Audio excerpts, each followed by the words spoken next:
আসসালামু আলাইকুম, welcome to my new blog. আশা করি আপনারা সবাই ভালো আছেন। আলহামদুলিল্লাহ, আমিও আপনাদের ভালোবাসা ও আল্লাহর রহমতে ভালো আছি। কি ভাবছেন আজকে অফিস থেকে বের হচ্ছি? না, আজকে আমি মোটেও অফিস থেকে বের হচ্ছি না, আর অনন্যায় যাচ্ছি না। আজকে আমি বাসা থেকে বের হচ্ছি আর যাচ্ছি এখন কালশির মোড়ে, মানে মিরপুর কালশির মোড়। আমার বাসা থেকে কালশির মোড় একটু সামনেই। তো আজ তারিখ হলো 11ই সেপ্টেম্বর, রোজ বৃহস্পতিবার। এখন ঘড়িতে সময় 5টা 20। আমি বাসা থেকে বের হলাম। আর আজকে অফিসে যাই নাই, অফিসে মানে কিছু আর্জেন্ট কাজ ছিল, সেগুলো আমরা শুক্রবারে করে দিয়েছিলাম, তো সেই জন্য ছুটি পাইছি আজকে। তো যাই হোক, তো চলেন কথা না বাড়ি এখন কালশির মোচড়ে যাই। কালশির মোচড়ে যাওয়ার পর দেখি যে কখন যাত্রী পাই। আর হ্যাঁ, আজকে যাত্রী পাওয়ার সম্ভাবনা একটু বেশি, কারণ আজকে বৃহস্পতিবার। তো সাথে থাকবেন, পুরো ভিডিওটা উপভোগ করবেন।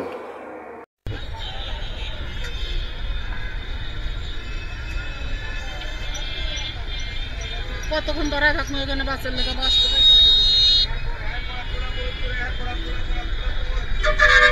বুঝছেন? আচ্ছা, আস্তে ধীরে যায়। হ্যাঁ, রাস্তার ওই পারে নামবেন না, ওই পারে।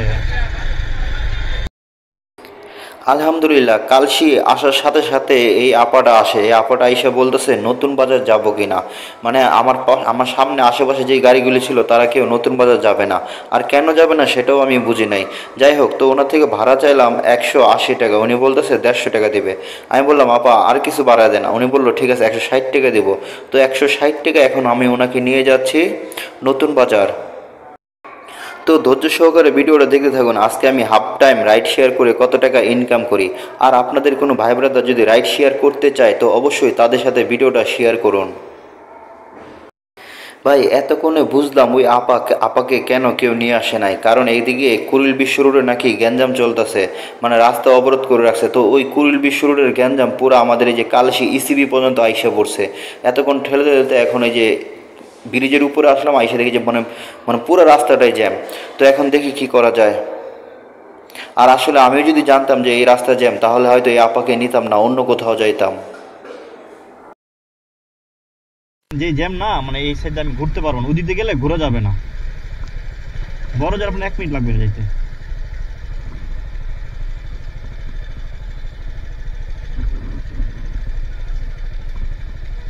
কত জানি বলছিলাম আপা?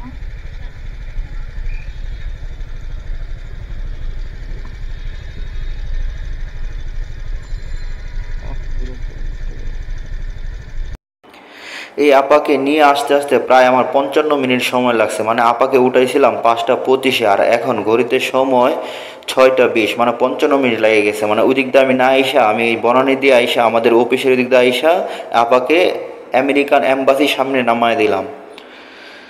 তো মানে এত জ্যাম, আমি যদি জানতাম তাহলে কিন্তু আমি আপাকে নিয়ে আসতাম না। আর আমি জানবই কীভাবে? আমি সেই বুধবারের রাত্রে বাসায় গেছি, আর এখন এই বৃহস্পতিবারে বিকাল 5টার দিকে বাসা থেকে বের হয়েছি। মানে রোডে যে এত জ্যাম আমি কিন্তু জানতাম না। যদি জানতাম তাহলে আমি আপাকে নিয়ে আসতাম না। তো যাই হোক, এখন যাই দেখি কি অবস্থা, সামনে যাই দেখি কি অবস্থা।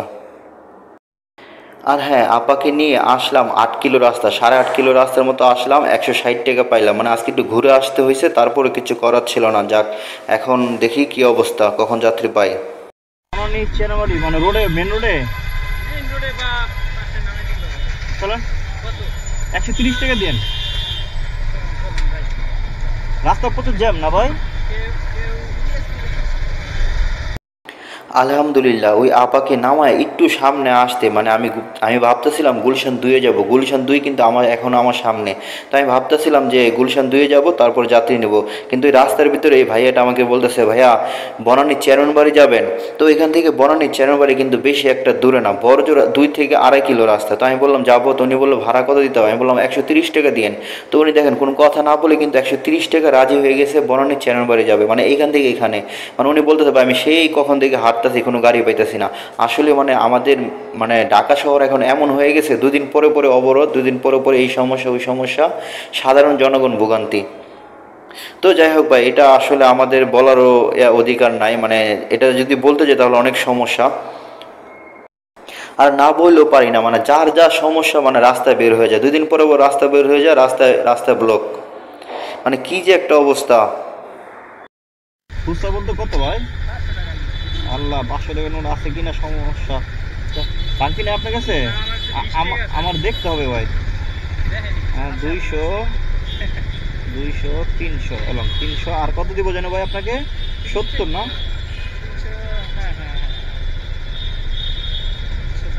40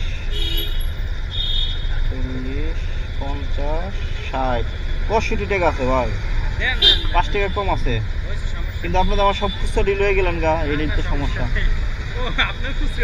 হ্যাঁ ভাই হেলমেটটাও নিবেন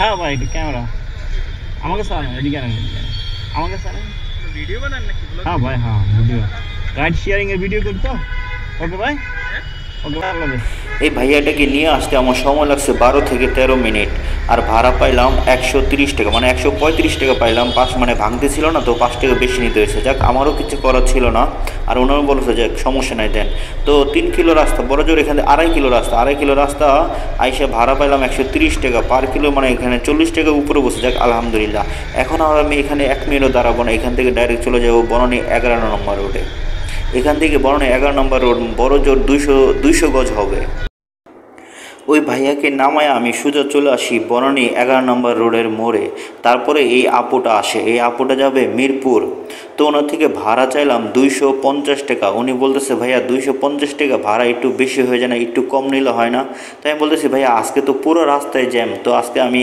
মানে ভাড়া হিসেবে বেশি বলি না উনি আমাকে বলতেছে হ্যাঁ ভাইয়া আপনি ভাড়া বেশি বলে নাই কিন্তু আপনি 240 টাকা নিয়েন তো এমনভাবে বলতেছে তো আমি আর না বলে পারলাম না তো এখন ওনাকে নিয়ে যাচ্ছি মিরপুর 240 টাকায় তো সাথেই থাকুন আর ভিডিওটা দেখতে থাকুন আর হ্যাঁ আজকে রোডে কিন্তু প্রচুর জ্যাম আর হ্যাঁ ঘড়িতে কিন্তু সময় এখন 6:50 মানে 7টার কাছাকাছি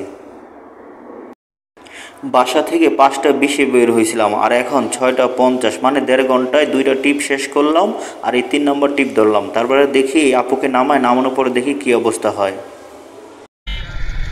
এখানে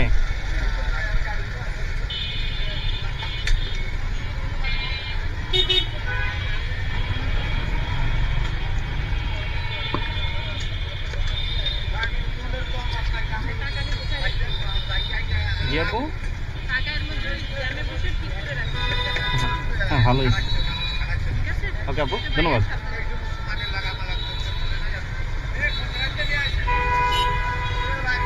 সনিক ক্লাব এই আপাকে নিয়ে আসতে সময় লাগলো আমার 40 মিনিটের মতো মানে ঘড়িতে এখন সময় 7:30 আর ভাড়া পাইলাম 240 টাকা রাস্তা হলো প্রায় 9 কিলোর মতো পার কিলো এখানে কত পড়ছে আপনারা হিসাব করে নিন ওই আপাকে নামায় আমি ওইখানে আর 10 মিনিট বসি 10 মিনিট বসে থাকার পর আমি সোজা চলে আসি সনি হলের সামনে তো সনি হলের সামনে আইসা এখানে আরও 50 মিনিটের মতো বসি মানে আমার এখানে 1 ঘন্টা পার হয়ে গেছে মানে আমি কোনো যাত্রী পাইতেছিলাম না তারপর এই ভাইয়াটা আসে এই ভাইয়াটা যাবে প্রধানমন্ত্রীর কার্যালয়ের পিছনে মানে নাখালপাড়া লোকাসের মোড় তো ওনা থেকে ভাড়া চাইলাম 250 টাকা উনি বলতেছে ভাইয়া আমি আপনাকে বরাবর 200 টাকা দিব আর যেহেতু এখানে 1 ঘন্টা সময় পার হয়ে গেছে তো এখানে আর বসে থাকার 1 মিনিটও মানে আমার ইচ্ছা নাই তো এই ভাইয়াটাকে নিয়ে এখন যাচ্ছি লোকাসের মোড় 200 টাকায়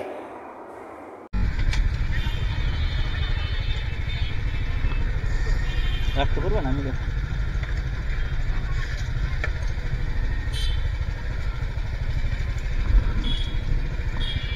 হয়েছে ভাই ধন্যবাদ ভাই আপনাকে কষ্ট দিলাম ভাই ওকে ভাই আল্লাহ হাফেজ এই ভাইয়াকে নিয়ে কাজীপাড়া শেওড়াপাড়া হয়ে সোজা চলে আসলাম প্রধানমন্ত্রী কার্যালয়ের পিছে লোকাসের মোড়ে এই সনি হলের সামনে থেকে লোকাসের মোড়ের দূরত্ব হলো 8.5 কিলো রাস্তা 8.5 কিলো রাস্তা আইসা ভাড়া পাইলাম 200 টাকা এখানে 9 কিলো ধরেন 9 কিলো রাস্তা আইসা 200 টাকা ভাড়া পাইলাম পার কিলো 22 টাকা করে পড়ছে যাক আলহামদুলিল্লাহ আর হ্যাঁ ঘড়িতে সময় এখন 9:05 হ্যাঁ দিতে ঘুরাইতে পারবো আপনি এটা খুললে রেডি হন আমি এখন আসি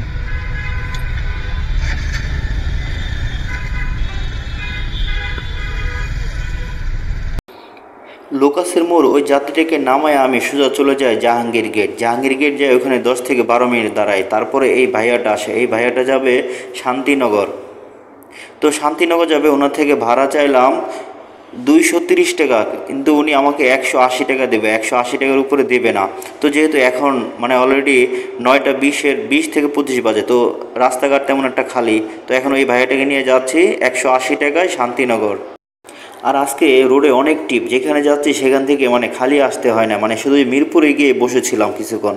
মিরপুরে না গেলে হয়তো আরও বেশ কিছুটা টিপ পাইতাম। একটু সামনের দিকে এসো, এই পাশে এসো আমরা আপনি আমার।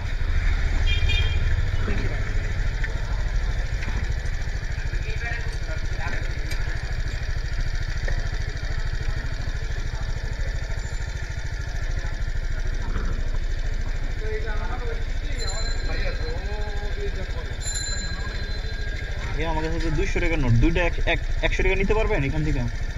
হ্যাঁ হ্যাঁ, আমি আপনাকে 200 দিচ্ছি না, 100 দিব না? হ্যাঁ, এই যে আপনি আমাকে 100 দেন। হ্যাঁ, আর 20 পাবেন তো আপনি আমার থেকে। জাহাঙ্গীর গেট থেকে শান্তিবাগ দূরত্ব হইল 8.5 কিলো রাস্তা। 8.5 কিলো রাস্তা আইসা ভাড়া পাইলাম 200 টাকা। ভাইয়ার ভাড়া দেওয়ার কথা ছিল 180 টাকা, কিন্তু ভাইয়া আইসা আমাকে 200 টাকায় ভাড়া দিল। যাক আলহামদুলিল্লাহ। আর এখন ঘড়িতে সময় 9:55, মানে অলরেডি 10টা বেজে গেছে। এখন আমি শান্তিবাগ মোড়ে যাব, যা দেখি যে কী অবস্থা। আসলে এটা কি শান্তিবাগ না শান্তিনগর আমি সঠিক এখন এই মুহূর্তে ভুলে গেছি। তো যাই হোক, আপনারা যদি কেউ জানেন তো অবশ্যই কমেন্ট করে বলবেন। আলহামদুলিল্লাহ, ওই যাত্রীকে নামায় আমি শান্তিবাগ মোড়ে আসতে সাথে সাথে একটা যাত্রী পাই, আর এই যাত্রীটা যাবে মিরপুর ডিএচএস। মানে আমার বাসা হলো মিরপুর, আর উনি যাবেও মিরপুর ডিএচএস। তো মানে আমার মানে এই যাত্রীটাকে পাই, বিশ্বাস করেন মানে আমার খুব ভালো লাগছে। মানে সাথে সাথে আসার সাথে সাথেই বলতেছে, ভাইয়া মিরপুর ডিএচএস যাবেন? তো আমি কি আর না বলে পারি? আমার পাশে এক ভাইকে বলছে উনি যাবে না, তো ওনাকে মানে অনেক অনেক ধন্যবাদ যে উনি যাবে না বলছে। যদি না যাই মানে উনি যদি যাইতো তাহলে আমার অনেক কষ্ট লাগতো। তো যাই হোক, ওনার বাসা হয়তো ওই মিরপুরে না, তো উনি যাবে না। তো ওনার সাথে ভাড়া চুক্তি হয়েছে। আর হ্যাঁ, ভাড়াটা কত চুক্তি হয়েছে ওনাকে নামানোর পরেই বলি, কারণ এখন যদি ভাড়াটা বলি তাহলে হয়তো আপনারা অনেকেই ক্যালকুলেট করে মানে ভাড়া হিসাব করে মানে আপনারা ভিডিওটা স্কিপ করে চলে যাবেন। তো চলেন নামায় ওনাকে, নামানোর পরে ভাড়াটা একবার হিসাব করি যে আজকে আমি কত টাকা ইনকাম করলাম। আর হ্যাঁ, এখন কিন্তু ঘড়িতে সময় একদম কাটাকাটায় 10টা। এই ভাইকে নিয়ে চলে আসলাম মিরপুর ডিএচএস। শান্তিবাগ থেকে মিরপুর ডিএচএসের দূরত্ব হলো 15 কিলো রাস্তা। আর হ্যাঁ, ওনার সাথে আমার ভাড়া চুক্তি হয়েছিল 200 টাকা। 15 কিলো রাস্তা এসে ভাড়া পাইলাম 200 টাকা। আসলে এখানে মানে কত পাইলাম কত পড়লো সেটা বড় কথা না, মানে মিরপুরে চলে আসছে এটা হলো বড় কথা। তো চলুন আজকের হিসাবটা আপনাদেরকে দিয়ে দেই। বাসা থেকে বের হয়েছিলাম 5:20 কাটা, আর এখন ঘড়িতে সময় 10:40, মানে এখানে প্রায় 5 ঘন্টার মতো। সরি, 5 ঘন্টার মতো না, 5 ঘন্টা 20 মিনিট। অলরেডি 5 ঘন্টা 20 মিনিট আমি রোডে ছিলাম। আর এই 5 ঘন্টা 20 মিনিট রোডে থেকে গাড়ি চালাইছি অলরেডি আমি 55 কিলো। কারণ আমি যখন বেরিয়েছিলাম তখন আমি মাইলেজ মানে মিটার দেখে নিয়েছিলাম। আর এখন এই পর্যন্ত 55 কিলো গাড়ি চালাইছি। তো এই 55 কিলো গাড়ি চালায় আজকে ইনকাম হয়েছে আমার 1130 টাকা। যাক আলহামদুলিল্লাহ। এই 1130 টাকা ইনকাম করতে গিয়ে রোডে থাকতে হয়েছে আমার 5 ঘন্টা 20 মিনিট, গাড়ি চালাইতে হয়েছে 55 কিলো। আর এই 1130 টাকা থেকে যদি 55 কিলো তেলের টাকা মাইনাস করেন তাহলে এখানে বড় জোর আপনি 150 টাকা মাইনাস করতে পারেন। আর 150 টাকা যদি মাইনাস করেন তাহলে আজকে আমার ইনকাম টিকতেছে 980 টাকা, মানে পুরোপুরি 1000 টাকা মতো। তো আলহামদুলিল্লাহ। তো ভাই এই ইনকামটা কিন্তু মোটামুটি একটা ভালো ইনকাম, একটা কিন্তু স্মার্ট ইনকাম। যে হ্যাঁ, পার্ট টাইম যদি কেউ বাইক চালিয়ে যদি 1000 টাকা ইনকাম করতে পারে তাহলে চিন্তা করছেন আপনি মাস শেষে 30,000 টাকা। 30,000 টাকাতে আমি আরও 10,000 বাদ দিলাম, মানে অ্যাভারেজ তো আপনি 20,000 টাকা এর মতো ইনকাম করতে পারবেন। তো ভাই যারা চিন্তা করতেছেন রাইড শেয়ার করবেন, তো অবশ্যই দেরি না করে রাইড শেয়ারে নেমে পড়েন। কি হবে না হবে ভাই সেটা পরে অনেক দেখা যাবে। তো ভাই ভিডিওটা কার কাছে কেমন লাগছে, যদি ভিডিওটা ভালো লাগে তো অবশ্যই একটা লাইক একটা কমেন্ট করে দেবেন। ভালো থাকবেন, সুস্থ থাকবেন। আসসালামু আলাইকুম ওয়া রাহমাতুল্লাহি ওয়া বারাকাতুহু।